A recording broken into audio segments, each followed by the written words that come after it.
drop could really hurt their momentum.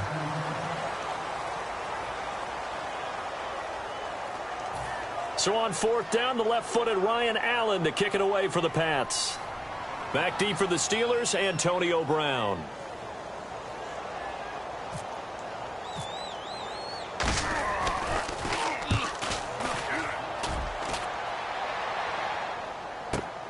Now Brown. It's a 43-yard punt, a return of 5. And the Steelers will go on offense here, 1st and 10. Pittsburgh's offense now heading back out onto the field. And they will simply, Charles, be looking to duplicate what they did last drive when they were able to push it in for 6. And they hope it'll be that easy, right? To be able to take exactly what happened before, replicate it. They may have to make a few additional changes along the way because I'm sure the defense will make some adjustments, but they've got to have great confidence having scored the last time out. Try to find a lane, but instead he'll get back to the line of scrimmage and no more. That's going to go as a loss of a yard, and it'll be 2nd down.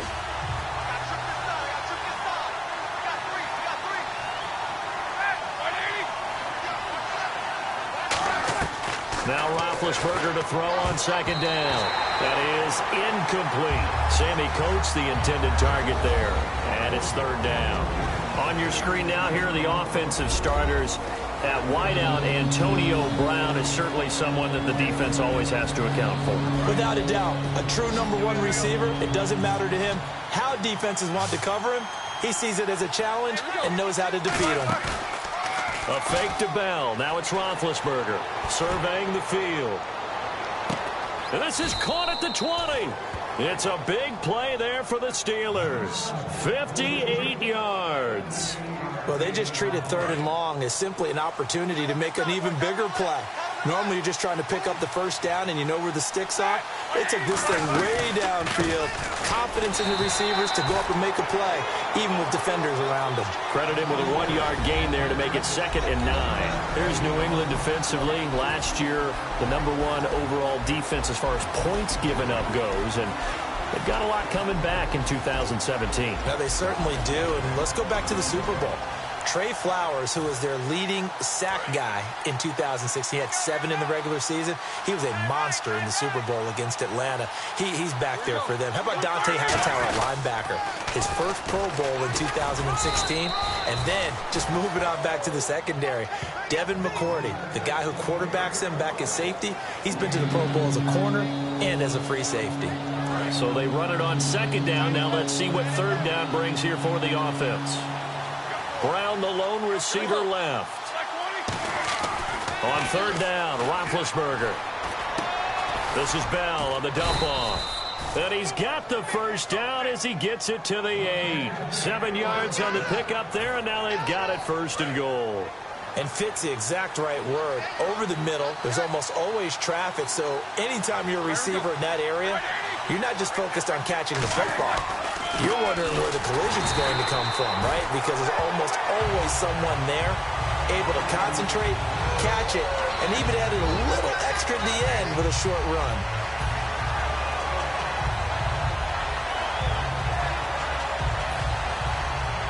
So 2nd and 10 here.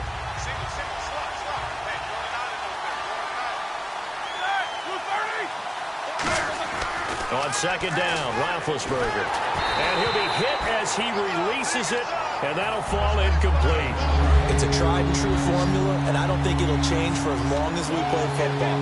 If someone's trying to throw the ball and you can put pressure on them and make it tough, that's only going to help your defense. Yeah, he's since being hurried. He got rid of it before taking the hit, but incomplete. An extra defensive back on the field here for 3rd and goal. Roethlisberger will throw.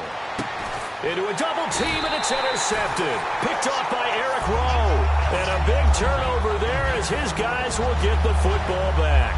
Okay, partners, New England comes out here to take the field on offense. This is such an interesting story, how they've been able to do it year after year after year. Guys talk about parity in the NFL. Well, New England has kind of transcended that parity, and they've done it with guys that you don't normally think of as household names. The parts keep changing for New England. That's the amazing part. On offense, all right? Offensive linemen change, receivers change, running backs change. We know the one constant is Tom Brady, and that's a huge deal for them. But to be able to do it in what you call the parity times, and you're exactly right, everyone's supposed to be pretty equal. New England still a top 10 offense year in and year out. In 2016, they were number 4, and that helped them with a number 1 ranked defense as well.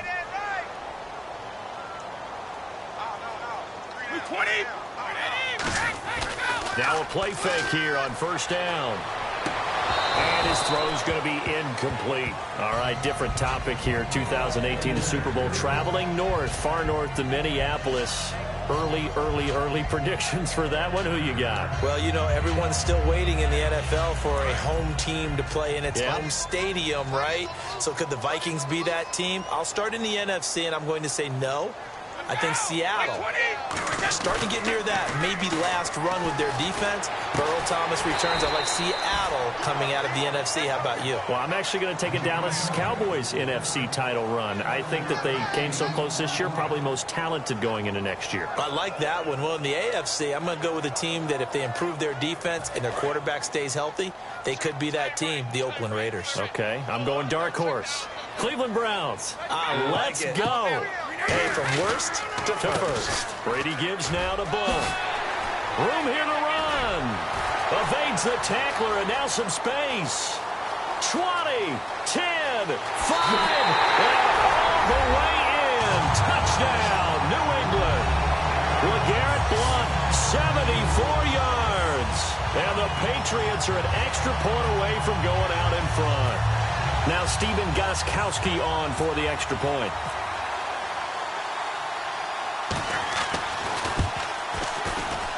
And his kick is right through.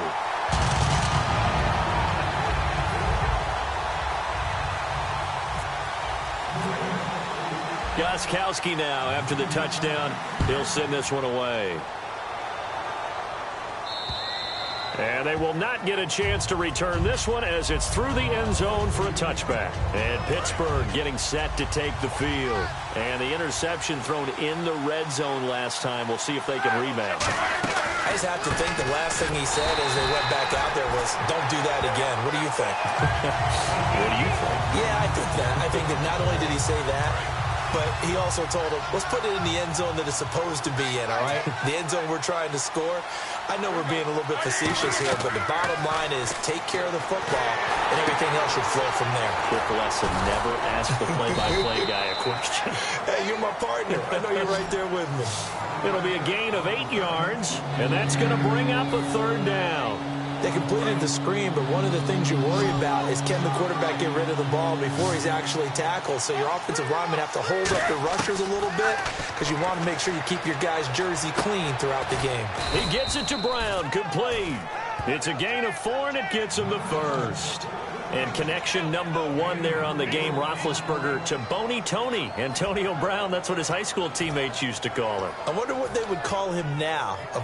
More muscular, more successful Boney Tony Brown, right? I'd say you're probably right. He may be all of that. They'll still call him Boney Tony, but Ben Roethlisberger calls him my number 1 target. They come out here in the eye. Now a first down carry by Bell. And he's across the 40, 3 extra yards to the 43. A solid run on first down. Gain of 7 leaves him with a 2nd and 3. Some runs are blocked so well, you almost forget that someone has to carry the ball to gain the yardage. The leverage by the offensive line to create space up front, really well done.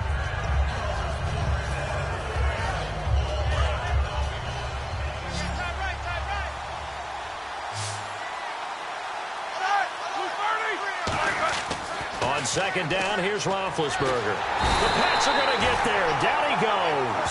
The defense rising to the challenge and setting him back on the sand. The game plan for any defense is finding ways to make a quarterback uncomfortable in the pocket. When you bring pressure from all angles, you never know who's going to get home. In this case, the left cornerback, right in the face of him, puts him down. An extra corner on the field for New England here on third down. Yeah, another DB. Now Roethlisberger to throw. He's going to sling this deep downfield. Now that'll be tipped and intercepted. Devin McCourty picks it off. Here come the Patriots again on offense, the Super Bowl champions. And, boy, they have been able to do it a lot of times, Charles, with unsung heroes, haven't they? Look at the names that led them through the playoffs. Hogan, White, Lewis, guys you just wouldn't think of. Yeah, Dion Lewis, a fifth-round pick, 3 touchdowns against Houston in the divisional round. Chris Hogan, undrafted. He ends up having 180 yards in receptions, including 5 plays of 20 yards or more against the Pittsburgh Steelers. And how about James White, a 4th-round pick out of Wisconsin? Think about who he played behind while he was at Wisconsin, and he turns out to be the unsung hero of the Super Bowl. Would have been the MVP if it wasn't for Tom Brady. And you mentioned James White at Wisconsin. He was behind who? Melvin Gordon and Monte Ball, right? That's correct.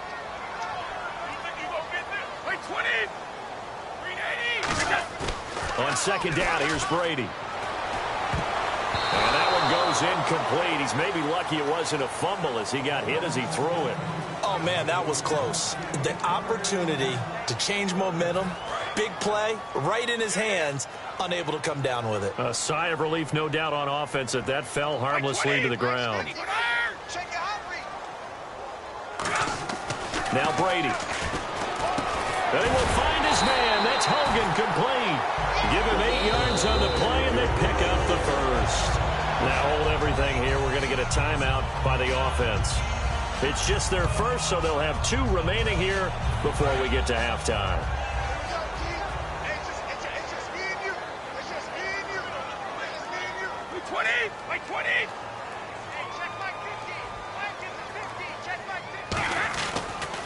Now Blunt.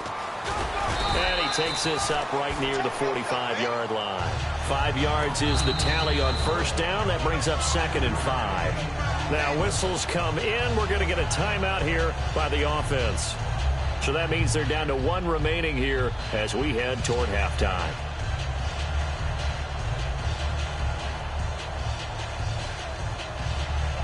So we've got a 2nd and 5.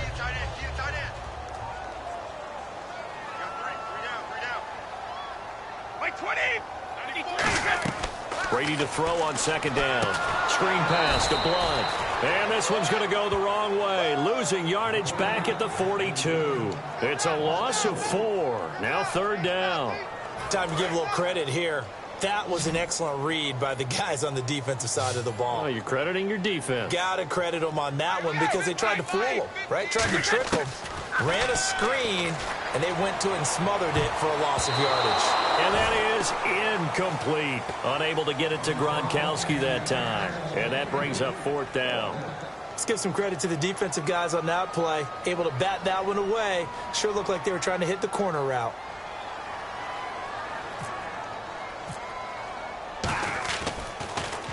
.46 on his first kick. This one in that neighborhood as well. And a little too much mustard on that one. It hits a couple yards into the end zone. A missed opportunity there maybe to pin him back.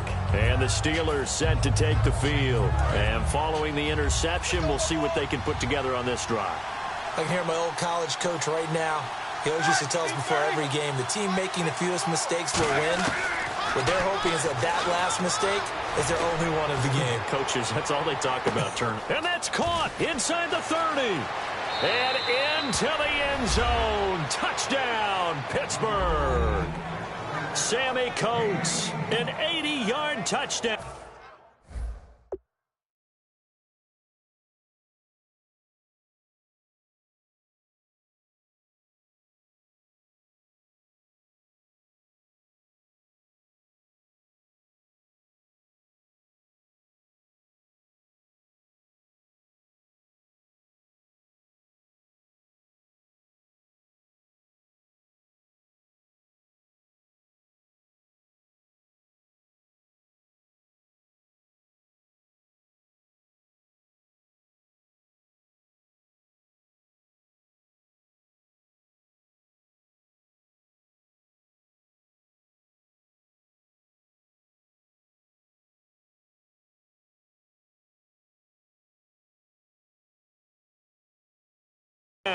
And the Steelers are going to retake the lead.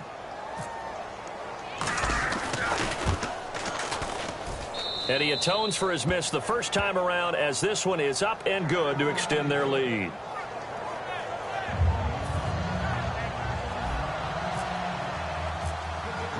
Boswell now to kick it away after the touchdown. Danny Amendola on the return. And a good return as he'll be stopped just shy of the 30-yard line. The Patriot offense now set to come back out onto the field. And what do you think goes on here in this situation? If you got the football, you're trailing, you're back in your own territory with just a little time. Do you try something? You're thinking about jump-starting your team, right? You just mentioned it. They're down. They're trying to get back into the game. But you got to figure if something goes wrong, you may have put yourself in. Nowhere to escape, and he goes down. Bud Dupree in there to make the sack. He buries him for a loss of 10. And they're going to speed things up here. And now they come up and spike it to stop the clock.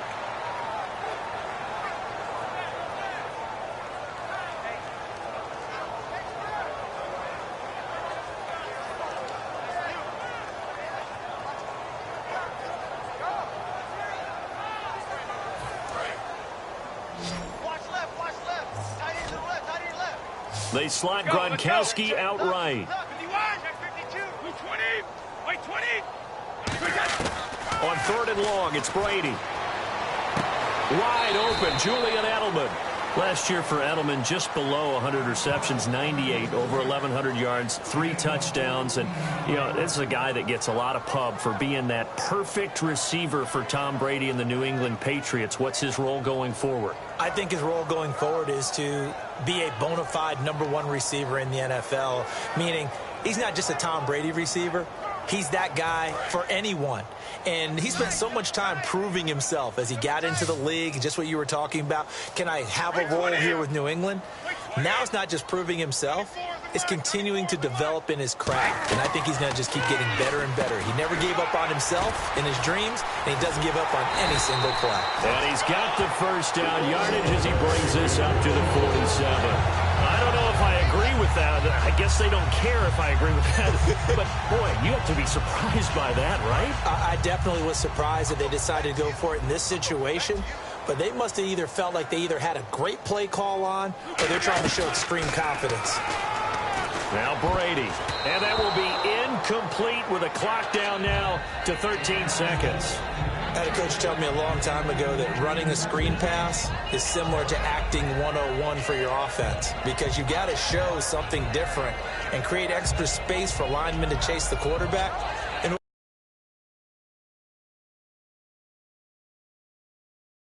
room for the receiver to catch the football and maneuver upfield. In this case, they'll give a lot of credit to the defense. They communicated well. You could hear them talking to each other on the field, and they reacted and knocked it away. Brady again here on 2nd and 10. He's got time. He's going to loft one deep left side here. And that'll be incomplete with just 6 seconds left on the clock. On every offensive coordinator, every play caller sheet, they have about 5 or 6 plays per game that they call shot plays or big plays, and you don't get many opportunities to dial them up, and they just did, and they drop it with a great chance to make a big play. That's going to hurt. To throw is Brady. Incomplete. He had his hands on it but couldn't pick it. But it's now 4th down. Now hold everything here. We're going to get a timeout by the offense. And with halftime on the horizon, they'll be out of timeouts from here forward. The final shot before half for Brady. He's going to look deep down the field. Into double coverage, and it's intercepted. A great read, and it's picked off. So 2 quarters down, 2 remain. Charles and I return after the break.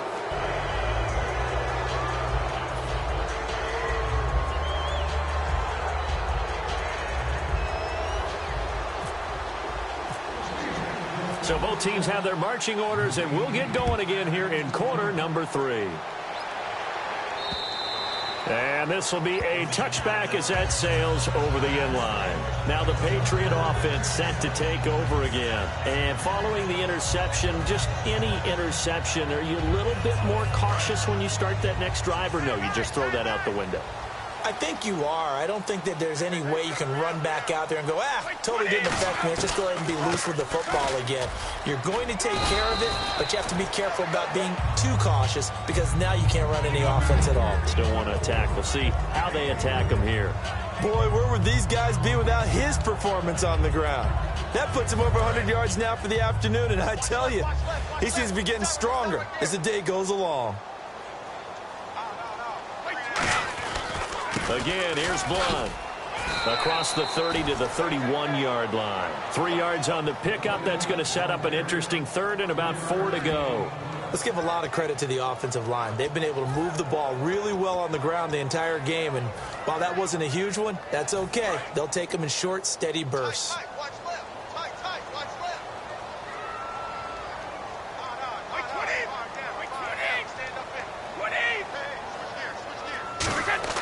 Brady. And it's intercepted. Picked off by Bud Dupree. And they will take over at the 29-yard line. Time for the Steelers offense now.